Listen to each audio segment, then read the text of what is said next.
Alright, here we go. This is a ranked 2v2 on Nesthorn between the blue team in the upper left-hand corner, EagleShadow in the Medic Osprey, and Burnmaster in the Liberty Paladin, and their opponents, the red team in the bottom right-hand corner, Ivanzox. I'm going to go with Ivan, and he is in the Tomcat Striker, and his teammate, micheleto26 in the Medic Osprey as well. So in the meantime, in the pregame, I will mention that I am having a Carbon Sponsor tournament on March 29th. Over $500 in prizes, and a lot of people have already signed up already, guys. I think by the time this video is posted, the in-game advertisement, the in-game promo art will be in the home tab, so I don't really know why the hell I'm saying this again, but you know, I'm definitely excited. I'm really excited to be hosting it. I've never hosted an official tournament before, and it will be pretty awesome. Hopefully, anyway, we do have immediate defense by the red team.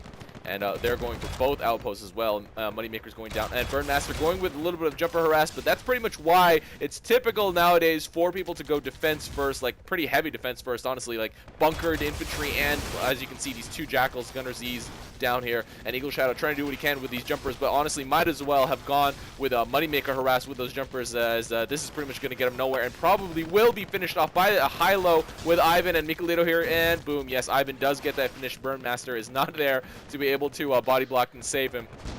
But it does look like Burnmaster has started the mid-fight. One Longhorn on the corner, which is pretty much the typical approach to Nesthorn nowadays. Just put it on the corner, take out that Seeker, and then go for your side of neutrals. For the left side, it's pretty much bottom, and the right side, it's the top, just because that's your path to mid. And once those are clear, yes, creeps can walk in, but it does look like red team has actually more tanks here in the mid-fight than the blue team. The blue team grabbing that middle outpost for a very brief amount of time using creeps does not keep it very long, obviously, and I think they might actually have less units here. I'm not really sure why they don't have as much as the I guess there's some jumpers here, but I'm not really sure why they don't. Oh, it's because EagleShadow went with that that tech pod, and he is trying to bomb down these, or Burnmaster is trying to bomb down these red units over here, but EagleShadow went straight with the tech pod, I think. Yeah, and I mean, not using it right away, so that's one.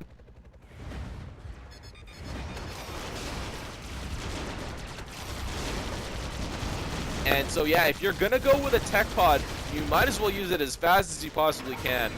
It's just not necessarily something that you want to invest in without really making it worth it. And the red team actually winning this mid-fight have a lot more units here. The blue team really needs to start pulling back to save whatever they can, and EagleShadow actually might get, okay, almost getting finished off there. Oh, and actually Burnmaster finishing off Ivan on his way back to the fort, I guess. Yeah, and EagleShadow saying F Tech 1 because it does cost 20k, and it is pretty darn expensive, to be honest. I don't really agree with the price of it right now, and I don't actually like the way that the tech system is, quote, balanced. You know, it's really a little bit crazy how there are no tiers, in my opinion. I really did like the tier system. I think they decided that it was too complicated or something like that, especially for newer players, but I don't know. I thought it worked pretty well. Tech 2, even maybe a Tech 3 would have worked in certain circumstances, because at this point there are some tech units that are just really not worth having a tech pod out, or at least spending the 20k, like for example a Brute. Or funny enough, guys, do you know that turtles still require a tech pod? Yeah, as absurd as that is, it's still fact. Turtles, probably the worst unit in the game at this point, require tech pod.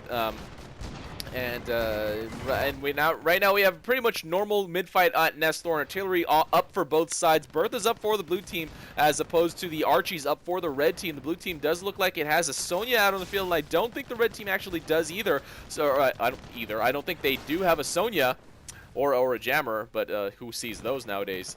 So they probably will eventually lose this fight, as you know, the Archie. Oh, well, Ivan killing EagleShadow there. He did get focused right above this area. I think he was trying to bomb, but yeah, the blue team will probably eventually win this fight, just because they do not have a Sonya down. Do they even have one in their loadout? No, I do not think so. Oh, they have a jammer. So where is that jammer? Oh, well, they don't have one out on the field, as the loadout counters work in replays, guys. That was fixed 1 or 2 patches ago, and that's pretty awesome. Interestingly enough, the red team has a bunch of sergeants keeping the creeps over there on the right side. Oh, and they are now starting to create a unit clump on this lane. Honestly, they could have just pushed out units or something like that and stopped them on hold position, mass hold position, or just picked up and dropped them on hold position if they wanted to actually make a unit cluster here. They are trying to go for this kill on this goalie, but, you know, being healed up by EagleShadow, and they don't actually have goalies out on the field themselves. They do have goalies in their loadout, but they have not been able to spend enough money on a tech pod quite yet. And that goalie is actually going to be able to tank pretty much all the damage, especially if EagleShadow is there to heal it up. And the red team is pretty much fighting a losing battle over here. Lots of tanks have actually already gone down, and they're not really clumped together the way they'd want. Oh, and the blue team's actually repositioned their Bertha to fire at this lane over here. A grinder now going down. This is pretty much going to seal the deal. They really, really need to pull back at this point. There is nothing really that they can do to keep this fight reasonable. You know, there are 2 Berthas firing at them, and they even have a protective Sonya against these artillery over here. And the red team pulling even further back, just losing more and more credits in those units. A couple Jackals going down by who was that? Oh, by Ivan. And Ivan actually now bringing the Jackals to this close outpost, and will be able to take some of the, well, at least one of, yeah, EagleShadow now does respond, but the Jackals actually did get killed by the bunker jumpers. That, hilariously enough, the Jackals did get killed. EagleShadow did not have to respond at all, which definitely does say something about the current state of balance at this point. Light units not necessarily a thing.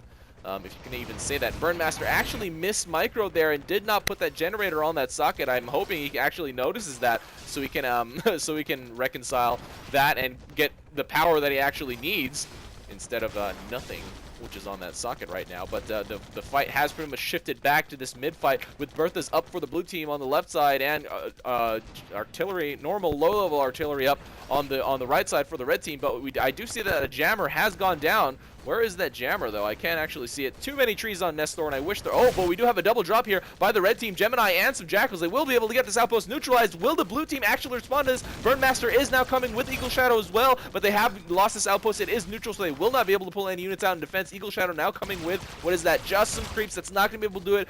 The red team has not been able to secure this outpost, but now Ivan with some sergeants and actually more sergeants by Micheleto as well. They will be able to keep this outpost under the control as there are a lot of defensive units right now, and a goalie now attacking this Jackal over here will be, well, actually got killed. Micheleto not able to save, and EagleShadow not going to be pinned down by Micheleto there.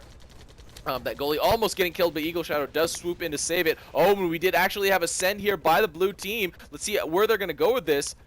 Will they do a gap jump, or will they actually just go for mid? Mid actually has been neutralized, and a lot of the units have been whittled down by the Berthas, and Burnmaster now brings a couple of Longhorns, so I guess they are going to go for the gap jump, but not going with the goalies, and actually Burnmaster going back to his outpost, running out of energy, and actually EagleShadow still fighting the fight here at this close, but these goalies making their way to the mid. The Longhorn that were dropped here were killed pretty quickly, especially because the mechs were able to respond as well, but now the goalies have reached the mid. How will the red team handle this? There's a lot of goalies here, and now the red team really needs to start putting pressure on that fort. This Bertha is actually firing freely at this close outpost fight, and the blue team has actually neutralized this outpost. They have not switched their goalies to T, so they will not stay in the area. They will just continue to move down, not down, but I guess up that path. And now EagleShadow taking a look at the situation, trying to keep his goalies alive. Burnmaster actually grabbing goalie. Oh my god, he's actually grabbing them and jumping them across, like ferrying them across this ledge, actually, interestingly enough. And another goalie going down.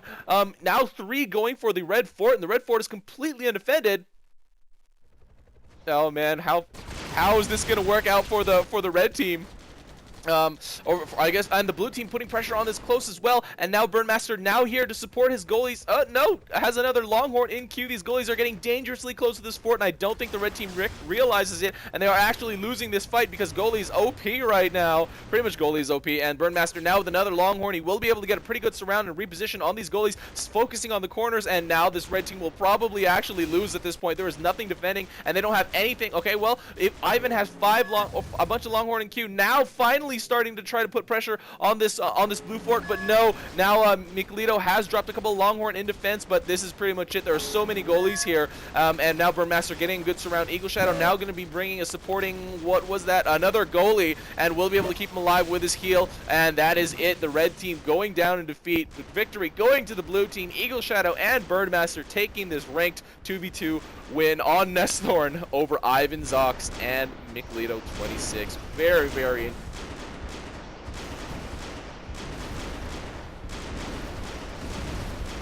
I guess I cut off just now a little bit. I'm really, really sorry, guys, about that headset cutting off thing. I'm going to get a new one, I swear, pretty soon. But, yeah, I've never really seen that weird... It's like they completely ignored that push. I don't know if the red team was really aware of it, but the blue team kind of ignored it as well. They didn't switch to T. They probably could have grabbed that middle outpost, as they had a lot more land to traverse to get to the next outpost and to the red fort. But then Burnmaster started ferrying the goalies to the other side, and he could have even done that before it even hit the mid, to be honest, and was able to get the finish on the red team. The red team not coming back, not really seeing the goalies approaching, and when they did not come back and respond in time. And even if they did, I don't know if they even had enough in queue. They had quite a lot of Longhorn in queue to be able to defend, but EagleShadow with that supporting goalie, and that was that. Blue team taking this win. Gonna mention one more time that I have a tournament coming up March 29th, but also AirMechOutpost.com, a new AirMech fan site run by Insomniac311, one of the longtime AirMech veterans. You'll get a lot of inside information there, and I will probably post a couple of secret unlisted videos for his use for a little while at least. Every once in a while on that fan site. So yeah, guys, if you have any replays to send in me, you know what to do. Click my video description, or check my video description. Click those links. Tournament, send me replays, get green stars, etc., etc. Lots of great community links. This is RUI, and that's game.